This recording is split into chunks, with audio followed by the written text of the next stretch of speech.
नमस्कार, हिंदी क्लासेस में आपका स्वागत है। आज हम दुष्यंत कुमार की एक और प्रसिद्ध कविता पढ़ेंगे। कविता का नाम है अब तो पथ यही है। चलिए शुरू करते हैं। जिंदगी ने कर लिया स्वीकार, अब तो पथ यही है। अब उभरते ज्वार का आवेग मध्यम हो चला है। एक हल्का सा धुंधलका था कहीं कम हो चला है। यह शिला पिघले न पिघले, रास्ता नम हो चला है। क्यों करूं आकाश की मनोहार, अब तो पथ यही है। इस कविता में दुष्यंत कुमार जी ने एक ऐसी व्यक्ति की मनोदशा का वर्णन किया है जो जीवन के उतार चढ़ावों से, जीवन के संघर्षों से गुजरने के पश्चात अपने आत्म विवेक, आत्मबोध के बल पर इस निष्कर्ष पर पहुंचा कि जिस रास्ते को उसने अपनाया है, यही उसके जीवन की नियति है और अब यही उसे स्वीकार्य है और उसे इसी रास्ते पर आगे बढ़ना है। अब उभरते ज्वार का आवेग मध्यम हो चला है।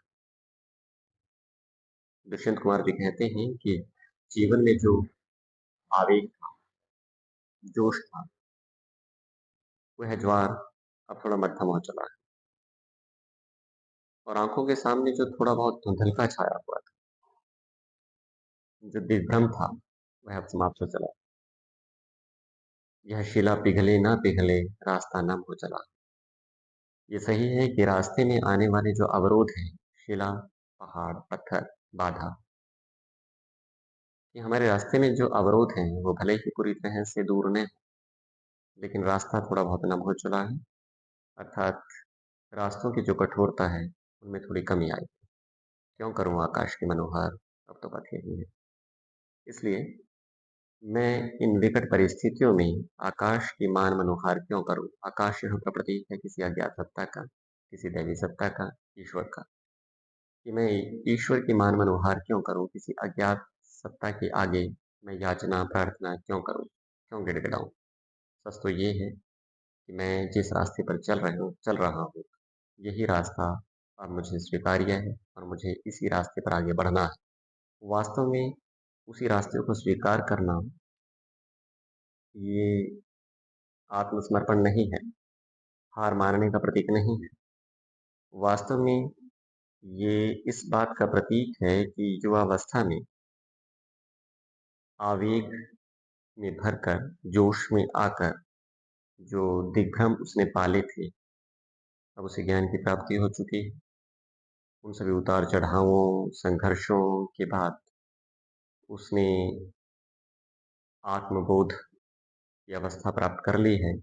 अब जान लिया है कि उसके लिए क्या श्रेयस्कर है और जिस रास्ते पर वो चल रहा है, यही उसके लिए सही है, बेहतर है। इसलिए वो कहता है कि मैं इसी रास्ते पर चलना अब स्वीकार करता हूँ। क्या भरोसा, कांच का घट है, किसी दिन फूट जाए। एक मामूली कहानी है, अधूरी छूट जाए। दुष्यंत कुमार जी कहते हैं कि एक ऐसा व्यक्ति जिसने अब जो वर्तमान रास्ता है जिस पर वो चल रहा है, उसे स्वीकार कर लिया है। वो कहता है कि क्या पता कि जीवन का भरोसा ही क्या है। जीवन कांच के घट के समान है, कांच के एक पात्र के समान है, जो बहुत सुंदर तो है, लेकिन साथ ही क्षणभंगुर भी। कब टूट जाए, कुछ कहा नहीं जा सकता। जीवन का कोई भरोसा नहीं, पल में है, पल में समाप्त हो जाए। एक मामूली कहानी है, अधूरी छूट जाए। मेरा जीवन सदियों तक कहीं सुनी जाने वाली कोई महाआख्यान नहीं। यह एक छोटी सी मामूली सी कहानी। क्या पता कब अधूरी छूट जाए, कब मेरे जीवन का अंत हो जाए और मेरी जो कहानी है वह अधूरी रह जाए। एक समझौता हुआ था रोशनी से, टूट जाए। वास्तव में मेरा जो जीवन है रोशनी से एक समझौते के समान है। यह समझौता कब टूट जाए, कब मैं अंधकार में विलीन हो जाऊं, अर्थात कब मैं मृत्यु को प्राप्त हो जाऊं, कुछ कहा नहीं जा सकता। आज हर नक्षत्र है अनुदार, अब तो पथ यही है। आज परिस्थितियां मेरे प्रतिकूल है, उदार नहीं है, अनुदार है। नक्षत्र अर्थात सितारा, जो भाग्य का प्रतीक है, अर्थात भाग्य मेरे फेवर में नहीं है, मेरे अनुकूल नहीं है। दुर्भाग्य की छाया मुझ पर मंडरा रही है, परिस्थितियां मेरे प्रतिकूल हैं। लेकिन कुछ भी है, जो भी है, जिस रास्ते को मैंने चुना है, यह अपने पूरे होशो-हवास में और पूरे विवेक के साथ चुना है और यही पथ मेरे लिए श्रेयस्कर है। मैं इसी पथ पर चलना स्वीकार करता हूँ। मैं इसी पथ को स्वीकार करता हूँ। यह लड़ाई जो कि अपने आप से मैंने लड़ी है, यह घुटन, यह यातना केवल किताबों में पढ़ी। आज तक अपने जीवन में आगे बढ़ते हुए जो लड़ाई मैंने लड़ी, अपने आप से, स्वयं से, आत्म-संघर्ष से, अपने मन में उठने वाले हाँ, नहीं, करना, ना करना, विभिन्न प्रकार के द्वंद्वों से होते हुए, जो लड़ाई मैंने लड़ी है और साथ ही घुटन और यातना जो मैं अपने जीवन में आज तक सहता रहा हूँ, ऐसा केवल मैंने किताबों में पढ़ा। अर्थात मैं बहुत अधिक घुटन, बहुत अधिक यातना के दौर से गुज़रा।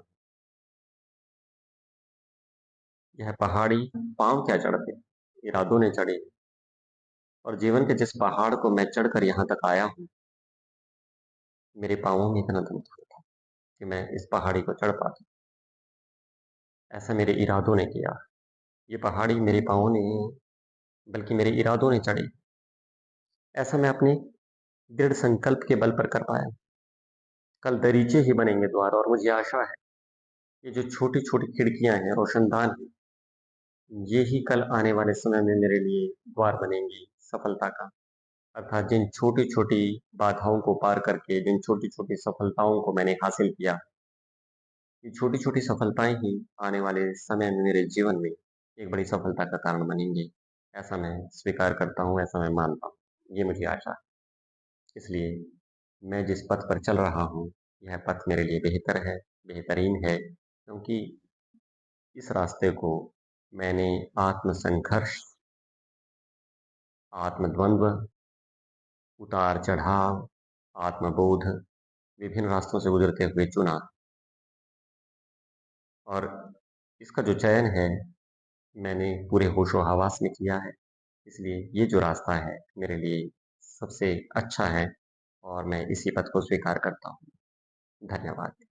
एक छोटी-सी कविता, कविता को जैसे-जैसे हम पढ़ते हैं, उसके साथ-साथ हमें इसका पूरा जो केंद्रीय भाव है, वो भाव हमारे सामने प्रकट होता जाता है।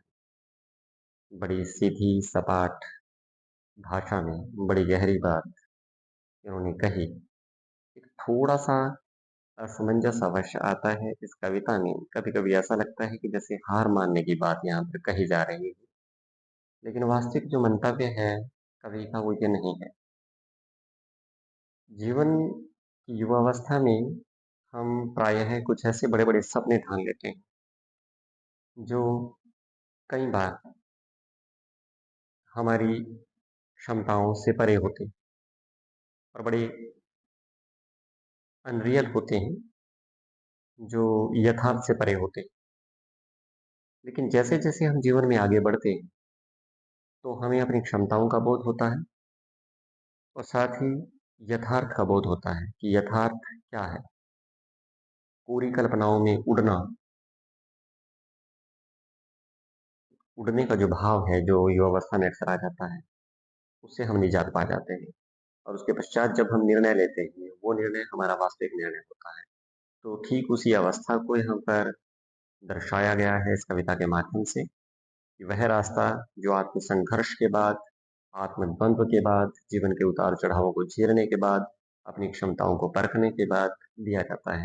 वही रास्ता वास्तव में सही रास्ता होता है और उसी रास्ते पर चलकर मनुष्य भले ही वह रास्ता आज छोटा लगे, उस पर चलने वाली जो खुशियाँ मिल रही हों, वो थोड़ी छोटी लगें, लेकिन आने वाले समय में वही रास्ता एक बड़े रास्ते से जाकर मिलेगा। वही छोटी-छोटी खुशियाँ एक बड़ी खुशियों में परिणत हो जाएँगी। धन्यवाद।